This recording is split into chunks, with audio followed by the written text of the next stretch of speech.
Hello, এই 2 তারিখে picnic, খবর পাইছিস? তো এবারে পিকনিক করতে পারবো না, টাইম পাবো না। আর কি পারিস না? পিকনিক করবি না মানে? সত্যি অনেক ধ্যাৎ। ব্যস্ত, আমি অনেক ব্যস্ত। পিকনিক করবি না মানে তুই পিকনিক না করলে আমিও পিকনিক করবো না। আরে কেন, তুই পিকনিক কর না না না না, আমিও করবো না পিকনিক। আরে পাগল, আমার সমস্যা তো, তুই সম্ভব কর, না, আমি তুই পারবো না করলে আমিও পিকনিক করবো না। আহা, তুই বুঝছিস না।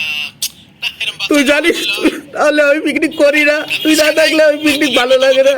আচ্ছা আমি দেখছি, আমি দেখছি। জানিস তো আমি তুই তা। দেখতেছি। তুই একটু সময় বের কর দোস্ত, আমি প্লিজ। দেখতেছি। একটু সময় বের কর দোস্ত। আমি দেখছি তো। একটু বের কর সময়। এত বন্ধু আমার দেখছিস।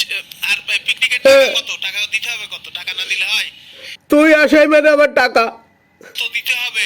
টাকাটা কিছু না, তুই আসা মানে আমার টাকা। আচ্ছা সেটা তো বুঝলাম, কত দিতে হবে সেটা বল।